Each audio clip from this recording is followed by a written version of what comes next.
Good afternoon, ladies and gentlemen. Welcome back once again to the Circa Monthly Expert Talk for the month of March 2023. Circa Expert Talk is a monthly feature where we present national and international experts who speak on important issues related to climate change and air pollution.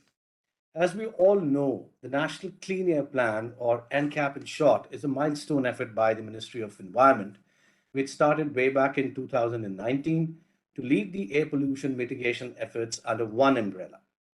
In 2019, the NCAP set a target of reducing ultrafine particulate matter levels in non-attainment cities by 20 to 30% by 2022. This target was moved forward by the government in September 22 to a 40% reduction of pollution levels by 2026. And on 10th January 2023, India's National Clean Air Program completed 4 years. However, even in 2022, the pollution levels in the non-attainment cities, they remain much higher than the CPCB's annual average safe limits. And since its launch, around 7,000 crores have been released to 131 non-attainment cities for taking suitable measures for air pollution management. Data shows that some of the top polluted cities in 2019 have marginally improved their pollution levels, but continue to breach the CPCB's safe limits, whereas most of the least polluted cities have seen increased levels of pollution. And among the non-attainment cities, the national capital, Delhi, has been ranked as the most polluted city in 2022. This month, we are pleased to present Tanushree Ganguly, who is a program lead, risks and adaptation and air quality at the Center for Clean Energy, Environment and Water, CEEW, who would be speaking on India's NCAP and its implications for clean air in India. On behalf of Circa, I would like to welcome Tanushree to the Circa Expert Talk. Welcome aboard, Tanushree. We're all delighted to have you with us today.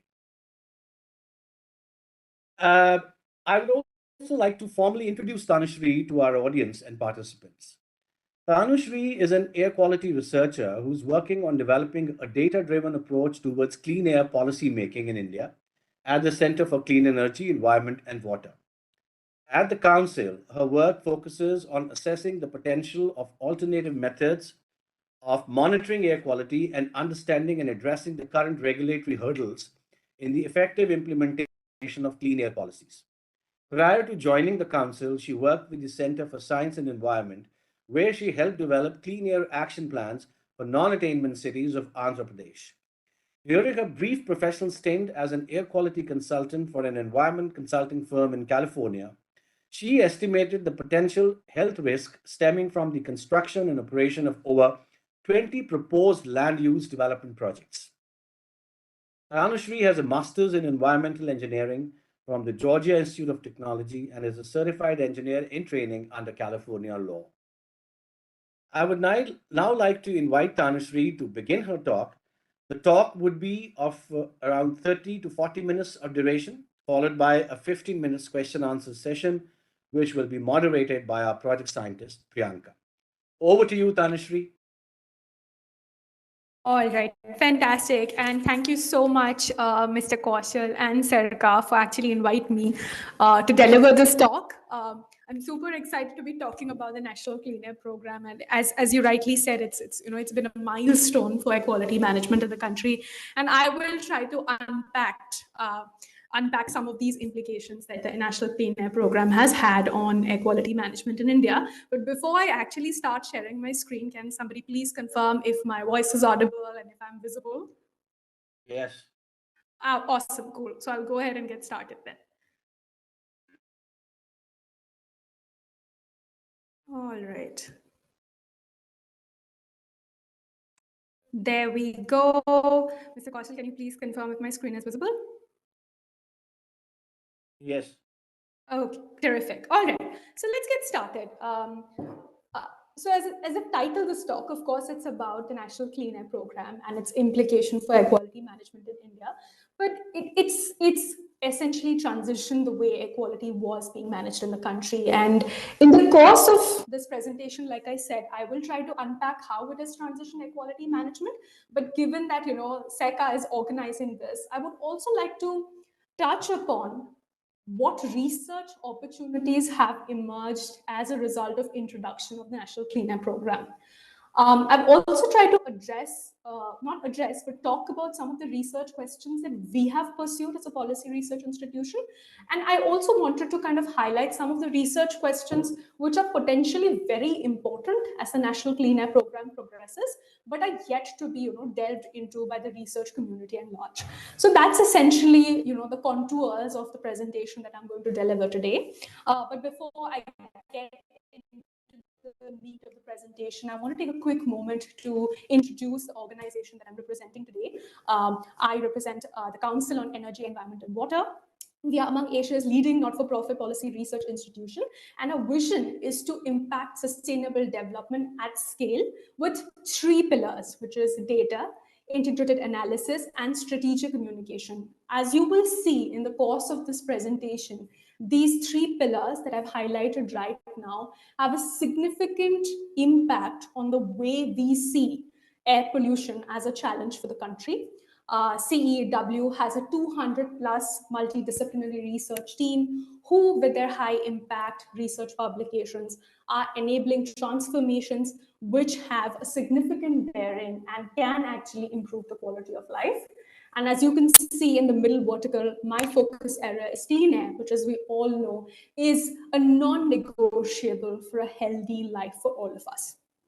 Moving forward, again, quickly trying to summarize, what our approach has been. I understand that these don't directly speak to the research topic in hand, but I think these slides are very important for all of you to understand, because they will help you understand why we are looking at air pollution as the National Clean Air Program in the way we are. So at CEW, we have something called the Arc of Learning, which is basically a 7-step to understand how you can transition, from just research to action. The first step, of course, being identifying the problem. So here, the overall problem is air pollution, but within air pollution, what we are going to talk about is the National Clean Air Program. Therefore, we need to first identify that within the National Clean Air Program, which in its current form is extremely ambitious and is an overarching framework for air quality management in India, but what are some of the challenges within the National Clean Air Program which need to be addressed? Now, once we identify these challenges, we go ahead and conceptualize potential solutions. And these potential solutions can only be conceptualized when we are talking to the various stakeholders who are engaged in the process of implementing the National Clean Air Program. Then we try to, further back up our understanding of this solution through hard evidence that we collect from the ground. Finally, our solutions are then presented to relevant stakeholders.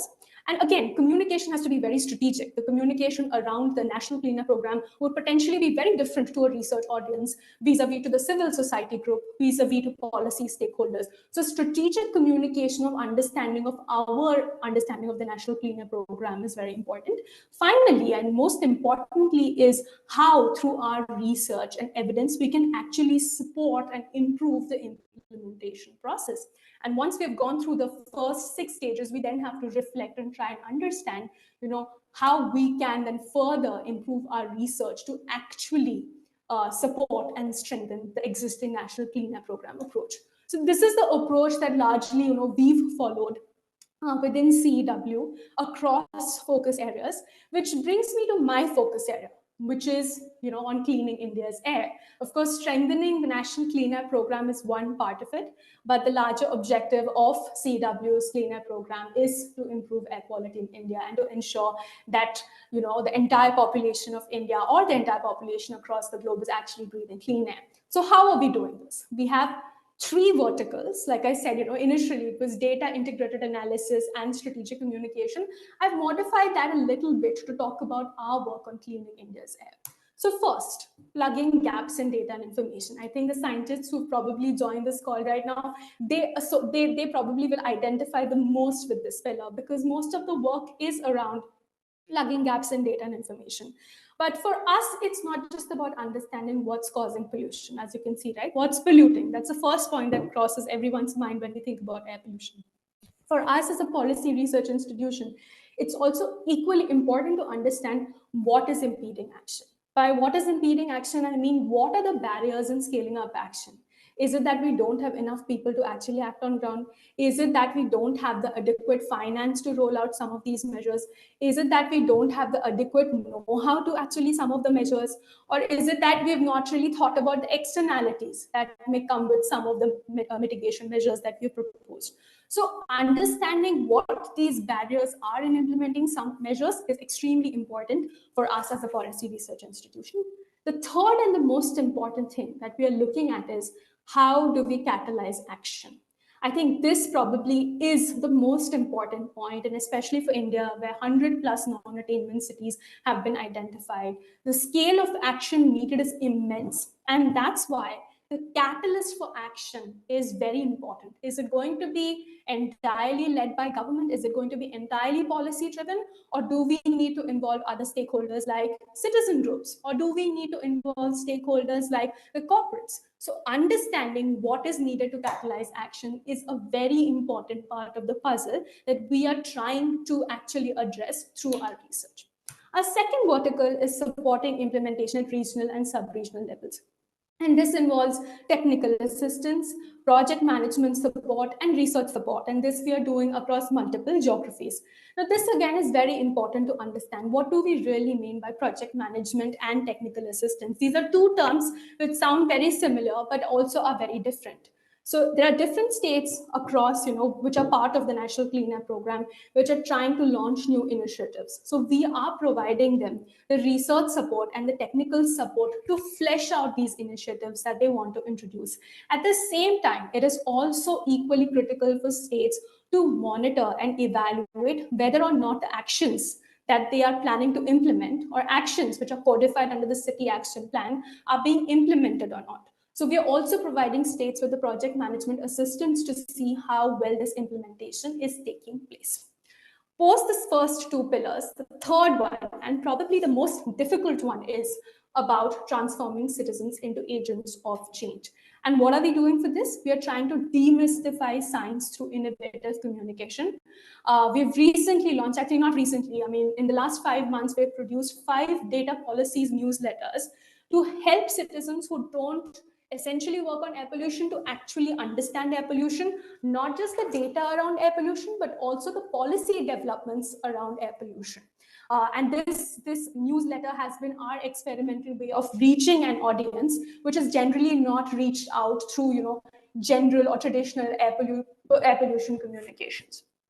Just to kind of recapitulate, because this is going to be like a concurrent theme throughout the course of my presentation, which is our strategy is built around these 3 pillars, which is plugging gaps in data and information, supporting implementation at regional and sub-regional levels, and then transforming citizens into agents of change.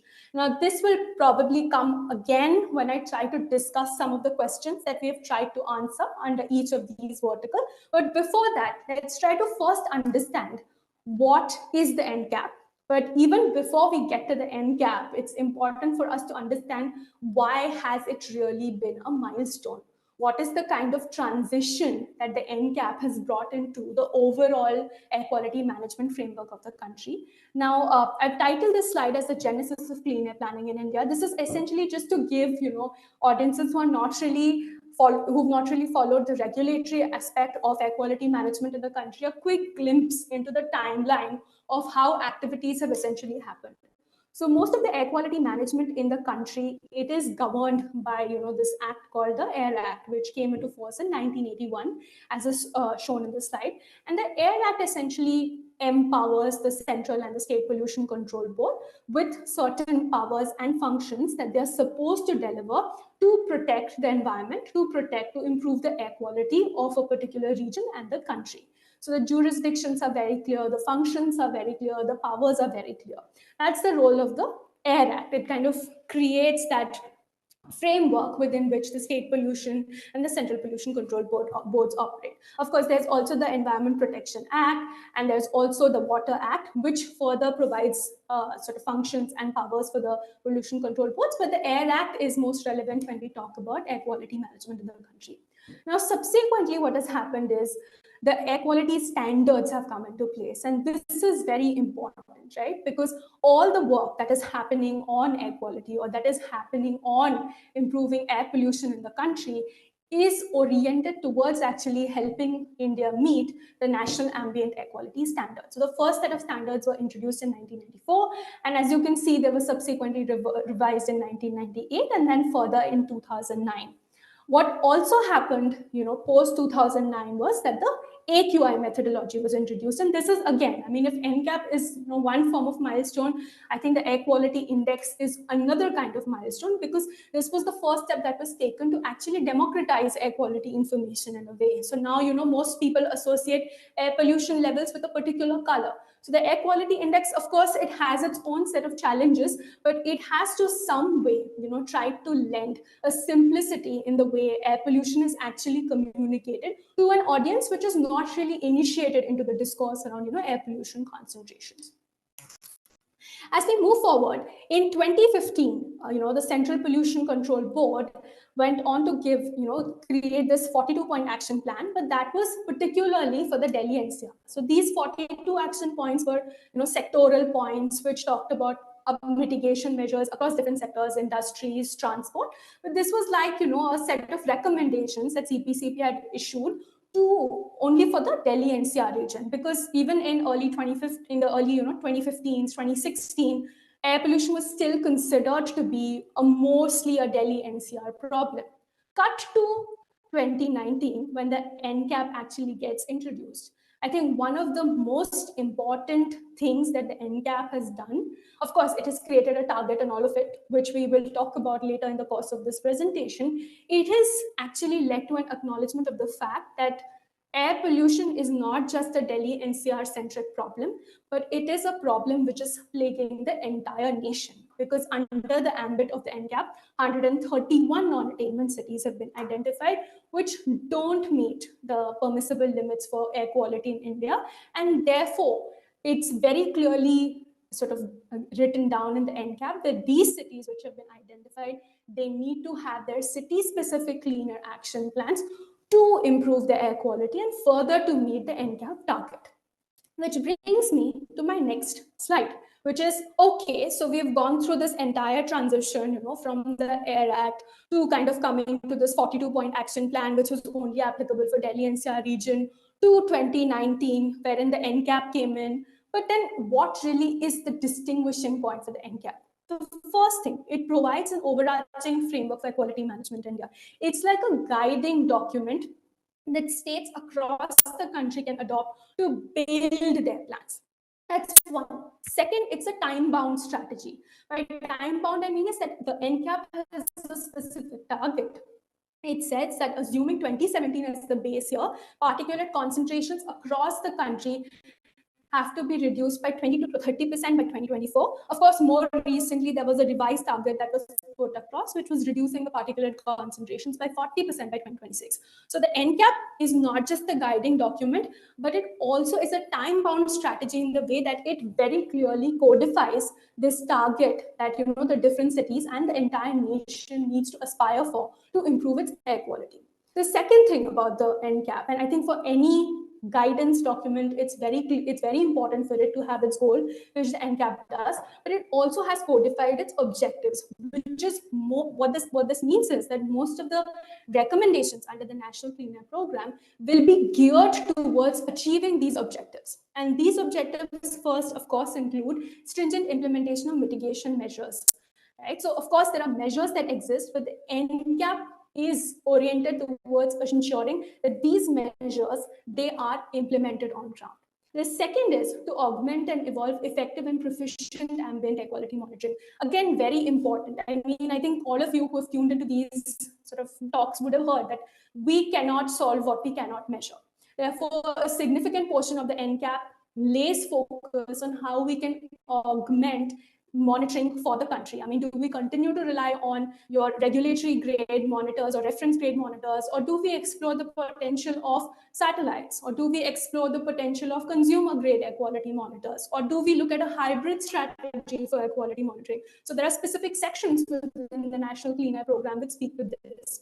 And finally, to augment public awareness and capacity building, whose capacity do we need to build to ensure that the NCAP is implemented? If we're talking about public awareness, and I will talk about it a little bit when I come to this point, public awareness is such a broad statement, right? We would have heard about public awareness on multiple fora, but how do we build awareness in a way that citizens actually get transformed into agents of change? That citizens end up taking measures which can eventually improve air quality. So basically, what is the capacity building that needs to be done? Whose capacity do we need to build? And if we need to get citizens in, and what should be the strategy for public awareness? So these are the three objectives that the National Clean Air Program very clearly lays down in a document. For those of you who have the National Clean Air Program, I would definitely urge you, because this is what is currently guiding air quality management in the entire country.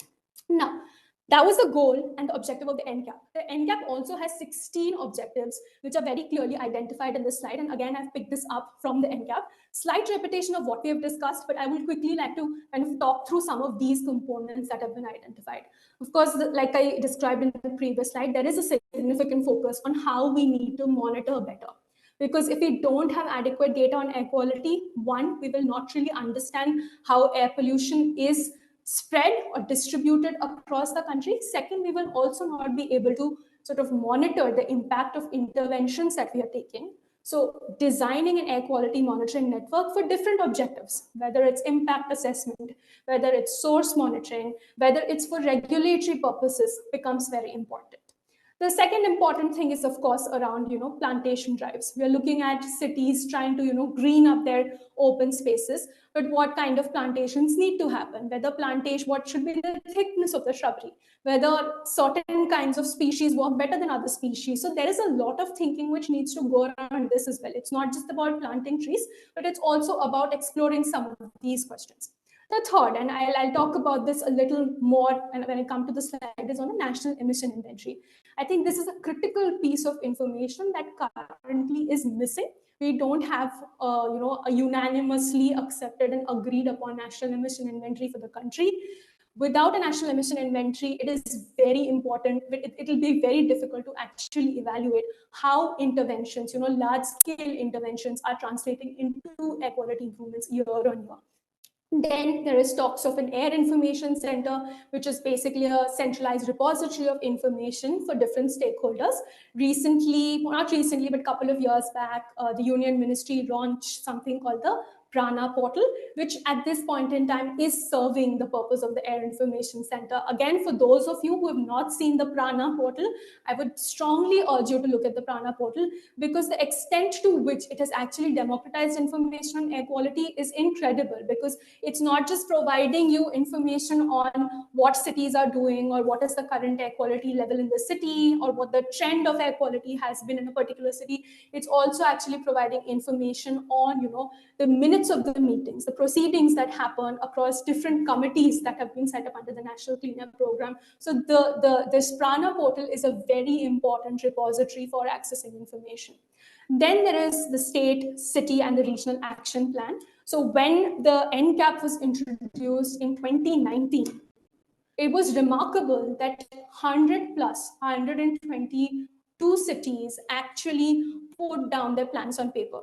The question on how good or bad the plans were is secondary, but the fact that cities stood up and took notice of the fact that air pollution was worsening within their geographies and devised plans to address the rising pollution is in itself a milestone. So it was only because of the NCAP that cities sort of started developing these city action plans. The NCAP also talks about state action plans. Very few states have actually put in their state action plans at this stage, but states are in the process of formulating their state action plans. Health impact studies. Air quality forecasting system, again, very critical. I think for regions like Delhi, NCR, there are multiple forecasting systems in place. But there are other cities where pollution levels are very similar to that of Delhi, but forecasting systems don't exist. So how do we scale up, air quality forecasting systems across sensitive areas? Certification system for monitoring instruments. All of you who are working in the air quality space know that there has been a proliferation of alternative monitoring technology in the recent years, but also getting these instruments validated. And these monitoring instruments don't just apply to ambient air quality monitoring. It also applies to emission monitoring systems, continuous emission monitoring systems. So a validation process on how good or reliable the data from these equipments is becomes very critical if such data is then used for regulatory purposes. And again, the NCAP touches upon it. In addition to that, there is reference to, like I said, intensive training and awareness. There is capacity building, international cooperation. As you can see, a lot of international organizations are also supporting national clean air program related activities in the country. And this is again, envisioned under the national clean air program. The point that I'm trying to make is that the National Cleanup Program in itself is a very ambitious document, and it takes into account the different aspects that need to be considered while planning air quality management. What typically happens is that, in our capacities, we start looking at different sort of pieces within air quality as the only issue which is of concern. But if we need a holistic solution to air pollution problem, you see these 16 components easily are areas where research is needed, where support is needed, and where more work is needed. And of course, work has started happening across the different areas, but there are still questions which remain unanswered, and we will discuss about that as we move along. So this is very important because this kind of lays down what the NCAP is talking about. As you can see, it's dense in terms of the components, and therefore it has also unlocked numerous research opportunities. So there is a lot of ongoing research around alternative monitoring technologies, hybrid monitoring. There is research around air quality modeling. There is research around air quality forecasting. There is research on pollution control technology. So this is mostly on the science side of things, but there is also research on institutional arrangement and capacity. So for instance, if we move from a more city-specific approach to an airshed approach, then what kind of an institutional arrangement would be needed to ensure that there is coordination between the different regions that are part of an airshed? So there is also research which is needed to kind of support that stream of thinking. Okay, so from key components of the NCAP to the meat of my presentation, which is the implications of the National Clean Air Program. So hey, NCAP was a milestone, but how has it really changed things, right? In 2020, when the NCAP came out, and by the time all the cities had put together the plans, CEW undertook a research. So we poured over 100 plus city action plans, okay, just to try and understand how well these plans had been made. And of course, we were not surprised by the quality of plans. We found that only less than a quarter of these plans had actually integrated city-specific source information. So while the National Clean Air Program said that there was a requirement for creating city-specific source apportionment studies, at the time when the city action plans were prepared, this information was not available. So, less than a quarter of those 122 plans that we had evaluated had actually put in the information. More interesting was to see that very few plans had actually thought about the budget. So we saw that only less than 10% of the plans had actually outlined budgetary requirements for executing actions listed in the plans. And while we had, there is assessment which says that for most urban cities or for most urban agglomerations, a significant chunk of pollution is coming from sources outside the city. The plans were primarily city-centric. So there was very little sort of reference to sources which fall outside the city limits, be it, brick kilns, which are not really a part of a city's geography, but they have significant bearing on a city's air quality. And the fourth point was that 40% of the action points which were listed in the plan, they fell under the purview of multiple agencies, which of course in cases, can result in fragmented accountability. Who really will have the ownership of the plan? So this was in 2019, the NCAP got launched, cities had to put together the plans in response to the National Clean Air Program. and subsequent intervention by the Honorable National Green Tribunal. And the quality of plans, although they were made, was not great because source information was lacking, budgetary information was lacking, there was very limited attention paid to sources which were outside the city, and also how the plan will actually be implemented, who will really be accountable, was not really thought through. Now, if I come to 2023, which is 4 years since the launch of the NCAP, there has been a dramatic transition. I mean, a lot of people would say that potentially the transition is not as dramatic as it could have been. But somebody who has followed the National Clean Air Program in the last 4 years, I feel a lot has happened. I think the most important thing that has happened is because of the National Clean Air Program, the air pollution conversation in India has evolved from being a Delhi-centric conversation to a national level conversation.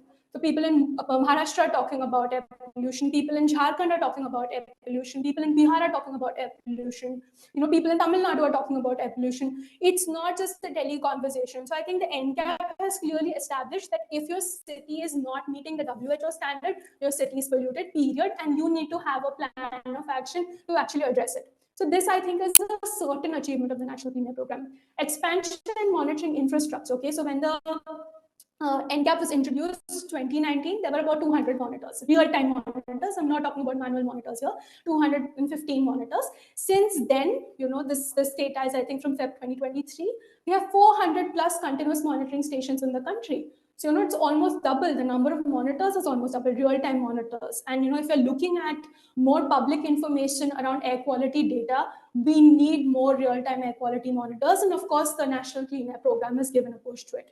And the most significant outcome of the National Clean Air Program has been dedicated funding for clean air measures.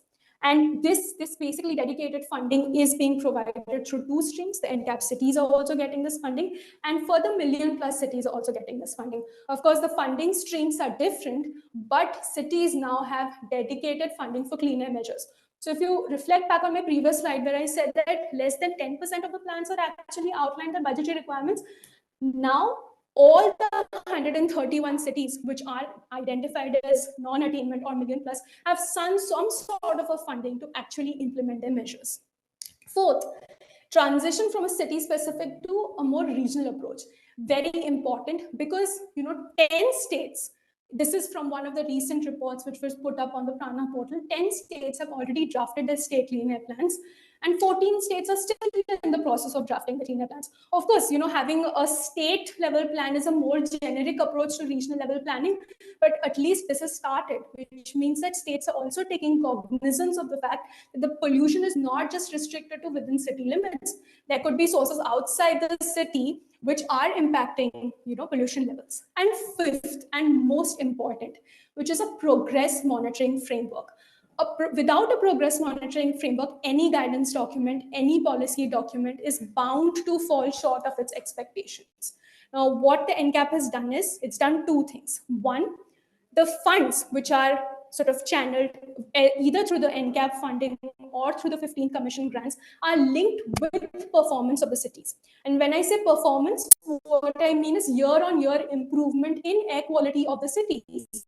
So cities get funds on two grounds. One, if they're able to use the money, a certain percentage of the money which was given to them, and they will only be able to use the money if they perform actual actions. That's one point. And second, if they're able to showcase improvement in air quality. So there is a very rigid performance monitoring framework which is coming. In addition to this air quality based performance framework, what has also happened is that an annual clean air survey rankings have been introduced, which is called the Swachh Vayu Sarvekshan rankings. Now, this goes one step further. It not just looks at air quality improvement, which is of course a small percentage of the ranking framework. It also looks at the action which is going on across sectors. So, a progress monitoring framework has come into place, which is very important to see how well the NCAP is really doing. So there is a significant transition, from lack of information on air quality to more availability of information on air quality, from lack of discourse around financial requirements of clean air planning to dedicated funding for clean air planning, from air quality planning being primarily city-centric to a more regional approach that is taken. And most importantly, the progress monitoring framework that has come in, since 2022. So 2 years into the NCAP, the progress monitoring framework kicked in, and the annual clean air survey rankings are relatively recent because they came in only last year. So there has been shift in the way air quality is being managed in the country thanks to introduction of the National Clean Air Program. Now, this was about the transition, but what is the role that we are playing as a policy research institution? And this, is again going back to the first slide that I presented in terms of what is our strategy. The first point was plugging gaps in data and information. And if you can remember, and in fact, I'll go back to this slide, one of the primary components of the National Clean Air Program is an actual emission inventory. And even when I was pointing out this particular component of the NCAP, I had said that we still don't have a unanimously acknowledged national emission inventory. And in 2021, we published a report which looked at 3 global and 2 local emission estimates for India. And we found that there were significant variations in sectoral contributions to different pollution loads. And this is a problem because if we want to create, a national level pathway for meeting the ambient air quality standards,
There seems to be some internet issue.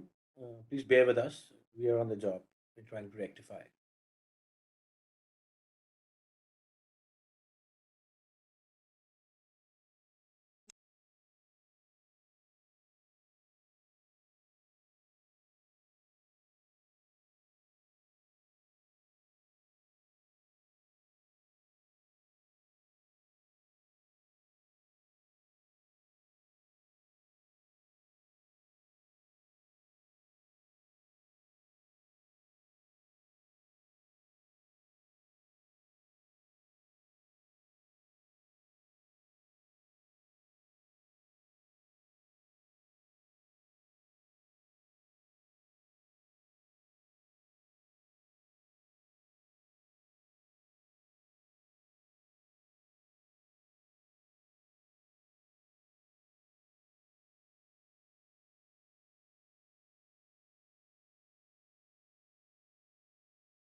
Hello, I'm back on. Am I audible? Can someone please confirm? I was told that I dropped off for a couple of minutes there.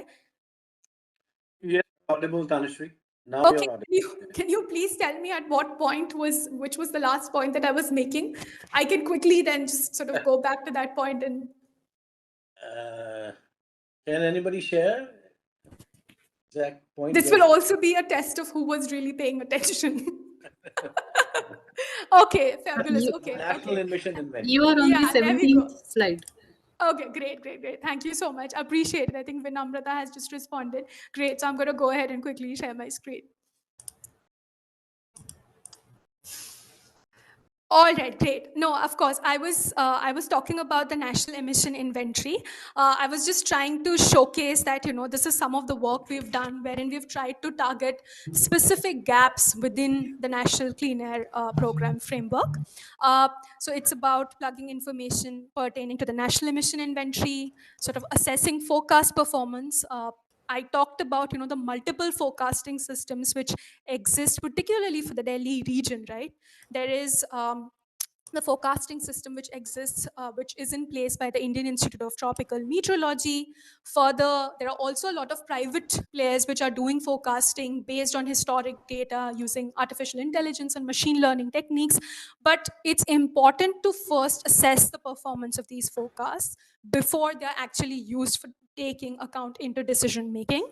The second point is around supporting implementation. In implementation, the most important question is what kind of decision support tools are really needed. There is a lot of conversation around decision support systems for pollution control boards and urban local bodies, but what should really be the broad contours of such tools? And finally, transforming citizens into agents of change. And this is some work that we are doing right now. And it's interesting because a lot is said about how individual action and community action can actually have impact on air quality, but what is the kind of behavior that needs to be transitioned, and what is the strategy that needs to be incorporated to orient these behaviors? So there is some work that we are doing around this. This is going to be my last slide because I think that we could have some conversation around this slide, essentially because I feel that these are some of the questions which still remain to be answered and could be significant additions to how we are talking about the National Clean Air Program. I think the first point is region-specific pathways for meeting safe air quality levels. Of course, the plans exist, but we need more analytical expositions. We need more analytical assessments in terms of how much do you need to reduce pollution from one sector to improve air quality by a certain level. We don't have such kind of assessments, and I think these analytical expositions are absolutely need of the hour across regions. Technology assessments, we need, before a technology is rolled out, we need a robust assessment of this technology so that solutions like ambient air purification can be cut down, because we need to put solutions out there which are scalable and which can actually have improvements in air quality. And finally, we are talking about alternatives to monitor performance, defining the role of citizens, and how can individual community behavior be oriented to reduce air pollution. With that, I will stop sharing my slides and I will hand it back to the moderator for any questions that may be there on what I've presented today. Thank you, Tanushree, for sharing a very insightful presentation and sharing your experience and thoughts with us. So now we are moving to a Q&A session. So we have some questions in our chat box. So first question is there an example of non-attainment city which has significant improved air quality, and how? Actually, there are multiple examples. Some of the cities in UP have actually shown a lot of improvement in air quality. And most of the improvement, I think it's important question for us to understand. I think most of the improvement that is coming from cities right now is on the basis of more localized interventions. So in the sense that, knowing very well, having an inventory of pollution sources within your city, and then sort of having very targeted measures for those local dispersed sources. Now, this is critical because something that I didn't capture in my presentation and I should have. So we started with city action plans, right? But from city action plans, we have now moved into something called micro action plans. Now, what are micro action plans? Micro action plans can be defined in two ways. One is that how do you address a particular sector, so kind of delineating each and every step in rolling out a particular action. But the other way of defining a micro action plan is that within your city, what are really the hotspots, and how can you reduce pollution in those specific hotspots, and if you reduce pollution in those hotspots, how can that have implication on the overall city's air quality? This is an important question. Most of the interventions which have happened thus far are more localized in nature, but if we want to see more sustained improvement in air quality going forward, then we really need to look at a more regional and more sectoral approach for sort of sustaining air quality gains. So our next question is how to indoor air quality. I think Yeah, you it's a could good answer. question. I mean, I think I'm not really an indoor air quality expert, and I'm very sort of honest in saying that, because indoor air quality could mean a lot of issues. It could mean household air pollution, which is coming from the chulas. Indoor air quality could also mean urban air quality, wherein it is a combination of not just sources within your houses, whether it's your incense, your candle, your agarbatti, or you're making a paratha or a dosa, but it is also the outside air which is coming into your indoor space. So I think it's a more nuanced conversation, and I'm not sure if I can contribute to the discourse on indoor air quality. All I feel is that indoor air quality in case of rural and urban households need to be looked at very differently, because position of the kitchen, the design of the kitchen, the ventilation requirements in rural and urban households, the ambient air quality levels, the kind of fuel used, they are all very different, and all of these have implications for indoor air quality. So it's an important conversation, but the National Clean Air Program primarily speaks to ambient air quality, so I've kind of restricted my interventions to ambient air quality only. Okay, so next question says air pollution discourse is still city centric, leaving peri-urban and rural areas out of the ambient of monitoring. Many polluting industries have shifted to peri-urban and rural areas. What are the steps we can take? No, I think this is a very important question. Every time we talk about, and this is something that has played out, in Delhi as well. Industries used to be, around Kashmiri Gate, and then they were moved to, Bhavana and Wazirpur industrial area. But the pollution from the industries continues to, impact Delhi's air quality levels. Therefore, shifting out of industries, which is often looked at as a solution for reducing the burden from industries, is never really a solution. In case of industries, effective monitoring of emissions, ensuring that the cities are complying with what was indicated in the consent to operate is very important. So sort of effective compliance, and also cities and industries need to evolve with times. If there are better available control technologies, whether industries adopted themselves or through government support, are sort of some interventions that should be in place. But there is no replacement to effective compliance regime, and that compliance regime can only kick in when we use data very smartly, and this is where continuous emission monitoring systems are very important. So next question is what measures are being taken for validating the air quality monitors being used? Is there an action plan for that? Yeah, I think there is a committee that is being set up which is validating instruments, but I'm not sure to what extent that conversation has evolved. But the last time I checked, I know that there was a committee which has been set up by the Central Pollution Control Board to look into certifying these instruments.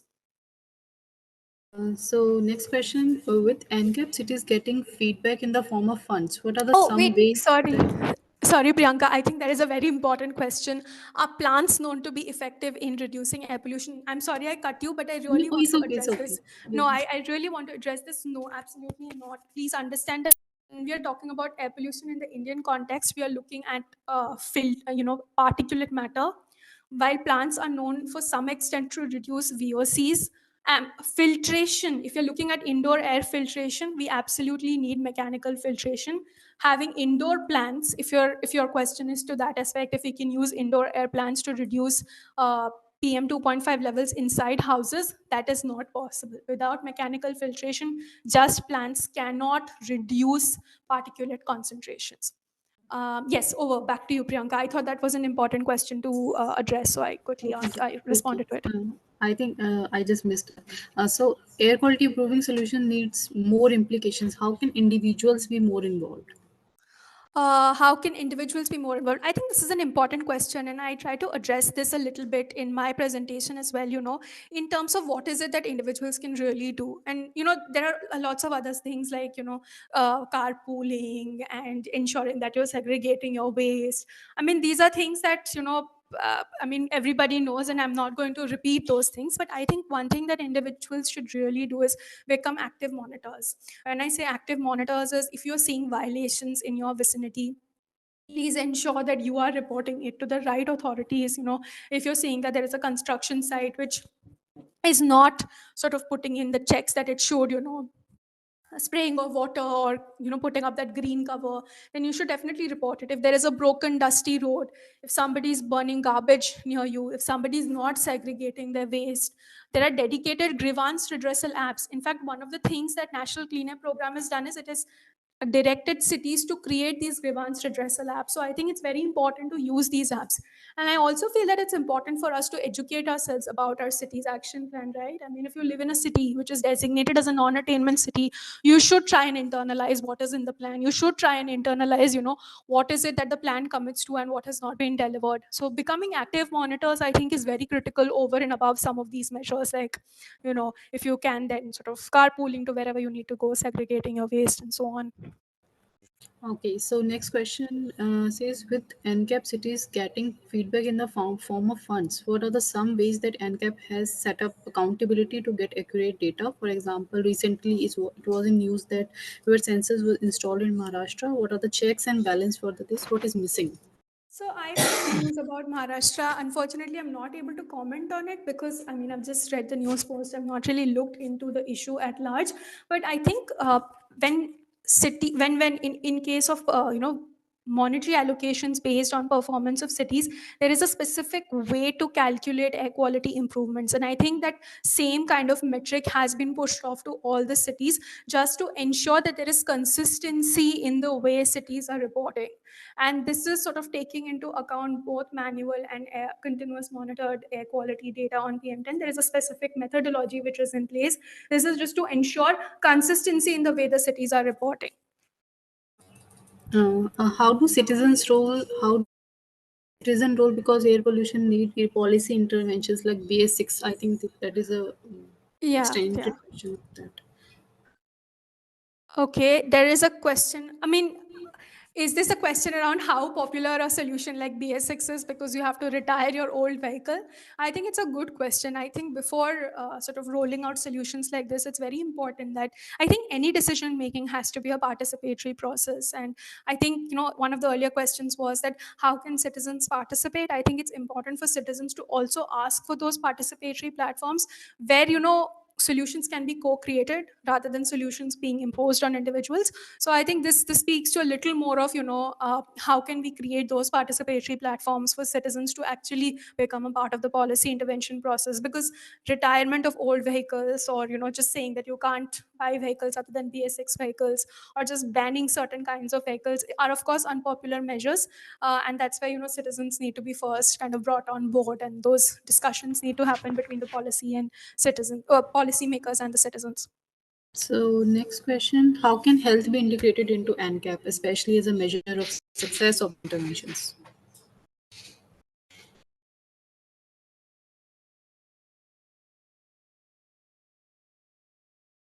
I think we have again lost. So, in the interest of time, we'll send this question directly to Tanushree. And now, moving to our next vote of thanks part. So, I wanted to extend my sincere thank to Tanushree for sharing with us her experience and thoughts. And it was real pleasure to honor to host you as the expert speaker. And finally, I want to thank all the participants who are representing from different sectors who took time off for attending this talk and making this session interactive. So thank you once again, and we will announce our next scheduled talk via social media handles and email. Thank you so much.